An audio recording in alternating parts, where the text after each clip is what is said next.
Hannah was born into a life most people could only dream of. Her parents, Mr. and Mrs. Oakrey, were respected in the city, and they lived in a large, beautiful house that stood proudly among other fine buildings. From the moment she was born, Hannah's life was comfortable. She never had to struggle or work for anything because everything she needed was already provided for her. If Hannah wanted water, she did not have to stand up or move at all. She would simply call out, and someone would bring it to her. If her uniform was not ironed properly, she would raise her voice until it was fixed. If her food was late by even a few minutes, she complained as though the world was ending. Mrs. Oakrey tried many times to talk to Hannah, telling her that she needed to change her behavior, but Hannah always scoffed and dismissed her mother's concerns. "Mommy, please," she would say. "Everyone is fine. You worry too much." Hannah's life continued the same way for a long time.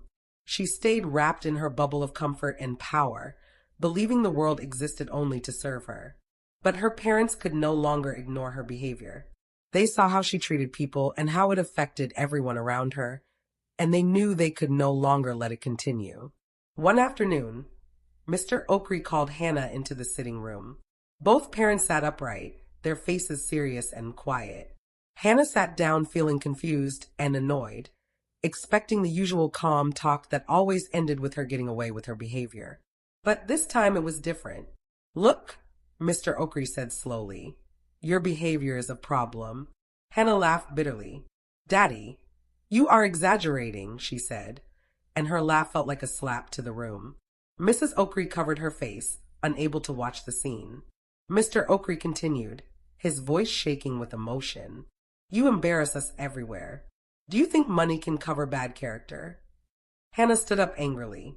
"I'm tired of this talk," she snapped. "You are making a big deal out of nothing." Without waiting for a response, she walked out and slammed the door behind her. That night, the house was heavy with tension. Mr. and Mrs. Oakrey spoke for hours, reflecting on their mistakes and how they had spoiled Hannah. They knew something had to be done before their daughter became someone they could no longer recognize. After much discussion, one solution stood out clearly: boarding school. They believed that boarding school would force Hannah to face rules and responsibilities, teaching her respect and humility.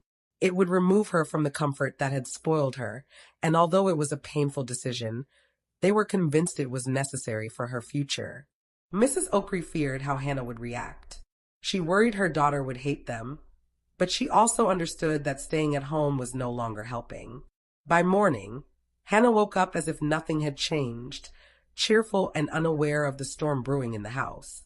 She came downstairs late, scrolling through her phone, and barely glanced at her parents as she moved past them.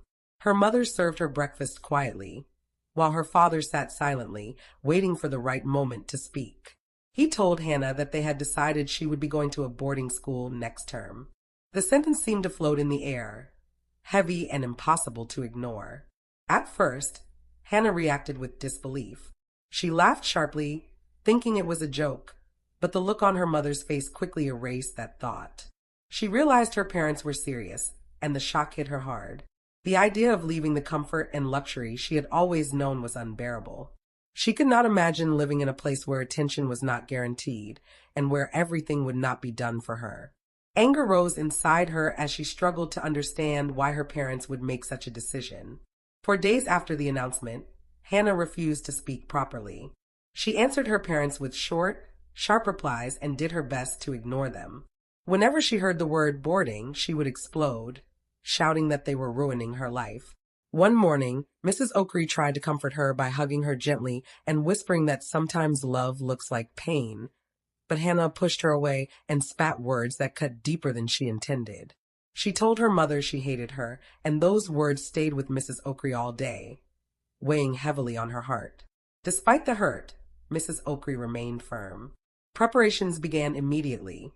Forms were filled, phone calls were made, and the school was chosen.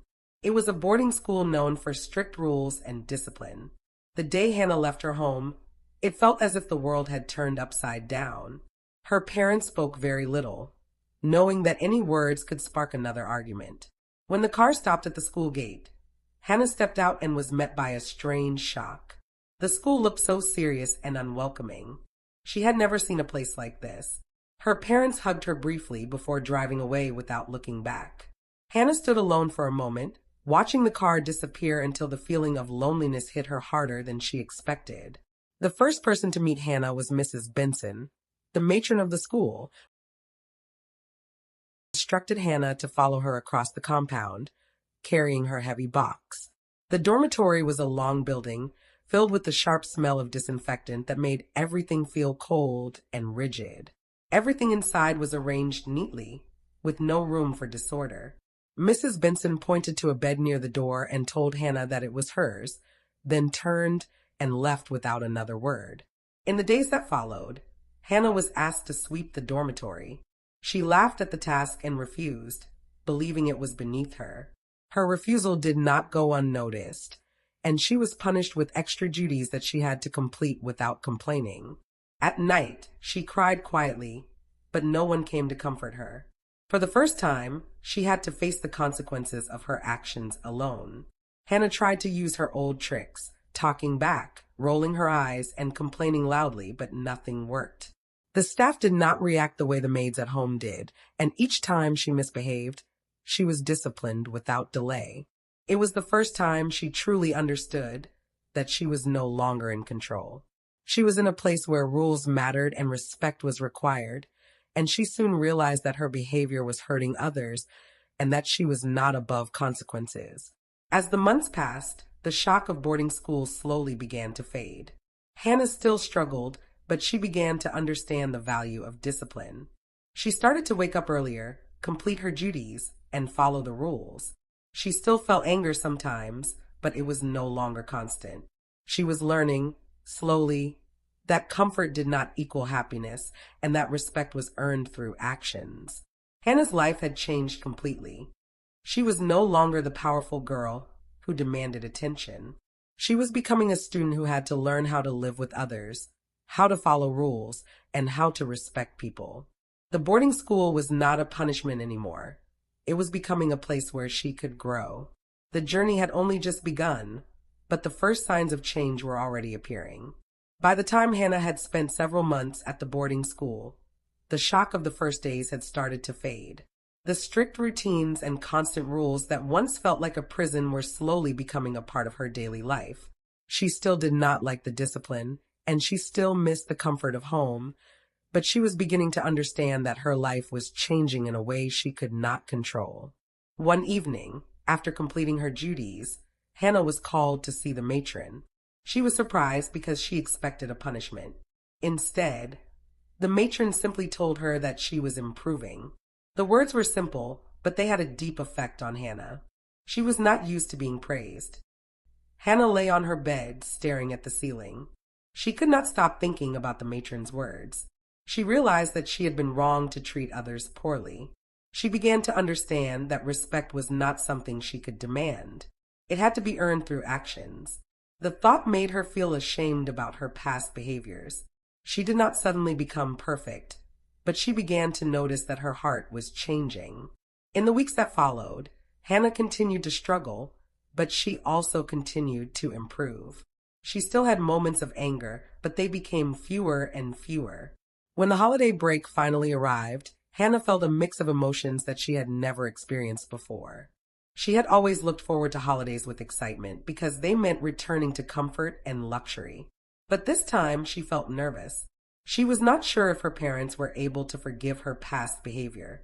She wondered if the changes inside her were real, or if they would disappear once she returned home. When her parents arrived to pick her up, they did not immediately recognize her. She greeted her parents properly and spoke with respect. Her mother, Mrs. Oakrey, stood still for a moment, unable to believe what she saw. Her eyes filled with tears as she realized that her daughter had truly changed. Hannah began to talk about her life at the school. She spoke about her duties, her studies, and the strict rules. She spoke about the matron and the other students. She did not speak with pride or bitterness. She spoke with honesty. Her parents listened, and for the first time in a long time, they felt proud of her. When they reached home, Hannah greeted the maids with respect and even asked how they were doing. The maids were surprised. They expected her to be the same, but she was not. Hannah helped in the kitchen without being asked. She cleaned her room, made her bed, and took responsibility for her things. Not everyone believed her change was real. Some people thought she was acting. They expected her to return to her old ways soon. But Hannah did not. She continued to behave with respect and kindness. When a maid accidentally broke a plate, Hannah did not shout. She simply helped clean up and asked if the maid was okay. The maid was shocked, but she felt a sense of relief. As time passed, Hannah returned to school with a new mindset. The school no longer felt like a prison. It felt like a place where she had learned valuable lessons. She became someone other students could look up to. Juniors came to her for advice, and seniors trusted her with responsibilities. Hannah's academic performance improved. She began to study regularly, ask questions, and work hard. She no longer pretended to know everything. She accepted help when she needed it. Her teachers noticed her effort and praised her improvement. By the time Hannah finished school, she had become a role model. Students told stories about her transformation, and new students listened with interest. Hannah never hid her past. She spoke about it openly, using it as a lesson for others. During a character talk for new students, the matron asked Hannah to share her story. Hannah stood in front of the hall and spoke honestly about her past behavior and the lessons she had learned. After graduation, Hannah returned home with the aim to make a name for herself. Her parents felt proud and grateful. They knew that their decision to send her to boarding school had saved her. Hannah had become a new person. She had grown from a rude and spoiled girl into a disciplined and kind woman. Her journey proved a simple truth. No one is too spoiled to learn, and no one is beyond change. The hardest decisions are often the ones that save us.